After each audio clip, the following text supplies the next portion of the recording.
Hi everyone, welcome back to Swathi channel. ಇವತ್ತಿನ video ಬಂದುಬಿಟ್ಟು ನೀವು ಆಗಲೇ ತಮ್ಮಲೇನಲ್ಲಿ ನೋಡಿರ್ಬೋದು ಮಿಕ್ಸಿಯನ್ನು ಯಾವ ರೀತಿ ಕಾಫಿ ಫಿಲ್ಟರಿಂದ ಕ್ಲೀನ್ ಮಾಡೋದು ಅಂತ.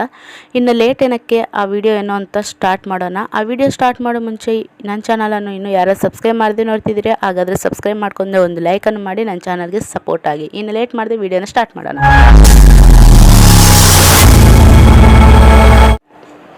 ಟಿಪ್ ನಂಬರ್ 1,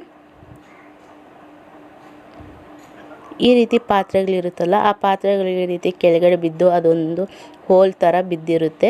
ಆ ಹೋಲ್ ಬಿದ್ದಿರೋಂಥ ಜಾಗದಲ್ಲಿ ನಾವೇನಾದರೂ ಮತ್ತೆ ಏನಾದರೂ ನೀರು ಬಿಸಿ ಮಾಡೋದು ಇಲ್ಲಾಂದರೆ ಅಡುಗೆ ಮಾಡೋದು ಈ ರೀತಿ ಮಾಡುವಾಗ ಅದನ್ನು ನೀರೆಲ್ಲ ಸೋರ್ತಾ ಇರುತ್ತೆ. ಆ ರೀತಿ ಸೋರ್ತಾ ಇದೆ ಅಂತ ನಾವು ಆ ಪಾತ್ರೆಗಳನ್ನು ಬಿಸಾಕ್ತಾ ಇರ್ತೀವಿ.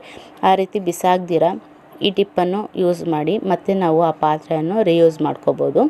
ಈ ರೀತಿ ನೈನ್ ಪಾಲಿಶ್ ಇರುತ್ತಲ್ಲ ಮನೆಯಲ್ಲಿ, ಆ ನೈನ್ ಪಾಲಿಶನ್ನು ಈ ರೀತಿ ಆ ಹೋಲ್ಸ್ ಇರೋಂಥ ಜಾಗದಲ್ಲಿ ಆ ನೈನ್ ಪಾಲಿಶನ್ನು ಅಪ್ಲೈ ಮಾಡಿ ಅದು ಫುಲ್ಲು ಡ್ರೈ ಆದ ನಂತರ ಮತ್ತೆ ಸ್ವಲ್ಪ ನೀರನ್ನು ಹಾಕಿ ನೋಡಿ, ಒಂಚೂರು ಕೂಡ ಸೋರೋದಿಲ್ಲ ಮತ್ತು ನಾವು ಆ ಪಾತ್ರೆಯನ್ನು ಬಳಸ್ಕೋಬೋದು.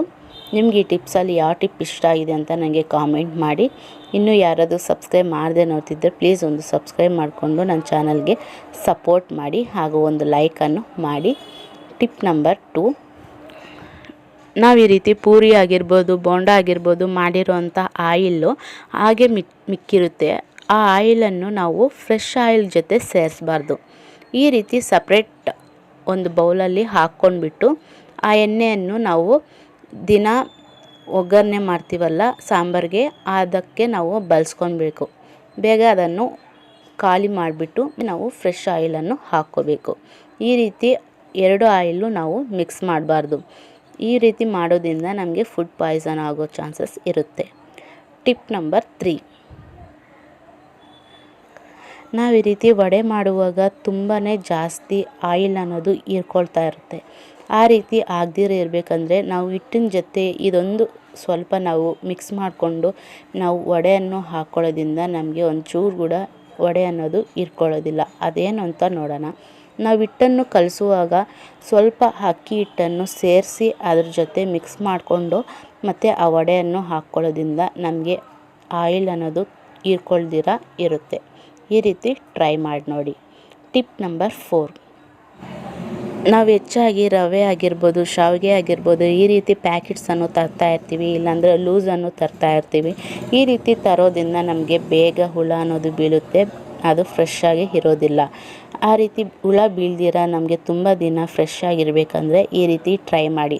ತಂದಿದ ತಕ್ಷಣವೇ ಈ ರೀತಿ ಒಂದು ಬಾಣಲಿಯಲ್ಲಿ ಹಾಕ್ಕೊಂಡ್ಬಿಟ್ಟು ಸ್ವಲ್ಪ ಎಣ್ಣೆಯನ್ನು ಹಾಕ್ಕೊಂಡು ಚೆನ್ನಾಗಿ ಮಿಕ್ಸ್ ಮಾಡಿ ಬೇಯಿಸಬೇಕು. ಒಂದು ಗಾಜಿನ ಬಾಕ್ಸನ್ನು ತಗೊಂಡು ಅದರಲ್ಲಿ ರವೆ ಆಗಿರ್ಬೋದು, ಶಾವಿಗೆ ಆಗಿರ್ಬೋದು ಈ ರೀತಿ ಬೇಯಿಸಿರ್ತೀವಲ್ಲ ಅದನ್ನು ನಾವು ತಣ್ಣಗಾದ ನಂತರ ಆ ಬಾಕ್ಸಲ್ಲಿ ಹಾಕಿ ಸ್ಟೋರೇಜ್ ಮಾಡ್ಕೋಬೇಕು. ಈ ರೀತಿ ಮಾಡೋದ್ರಿಂದ ನಮಗೆ ಹುಳ ಅನ್ನೋದು ಬೀಳೋದಿಲ್ಲ, ತುಂಬ ದಿನ ಫ್ರೆಶ್ ಆಗಿ ಇರುತ್ತೆ. ಇನ್ನೂ ನನ್ನ ಚಾನಲನ್ನು ಯಾರಾದರೂ ಸಬ್ಸ್ಕ್ರೈಬ್ ಮಾಡದೆ ನೋಡ್ತಿದ್ರೆ ಪ್ಲೀಸ್ ಸಬ್ಸ್ಕ್ರೈಬ್ ಮಾಡಿಕೊಂಡು ನನಗೆ ಸಪೋರ್ಟ್ ಮಾಡಿ. ಟಿಪ್ ನಂಬರ್ 5, ನಾವು ಮಿಕ್ಸಿಯನ್ನು ಕ್ಲೀನ್ ಮಾಡೋದಕ್ಕೆ ಯಾವ ರೀತಿ ನಾವು ಕ್ಲೀನ್ ಮಾಡ್ಬೋದು ಈಸಿಯಾಗಿ ಅಂತ ತೋರಿಸ್ತೀನಿ. ನಾನಿಲ್ಲಿ ಕಾಫಿ ಫಿಲ್ಟರನ್ನು ತಗೊಂಡಿದ್ದೀನಿ.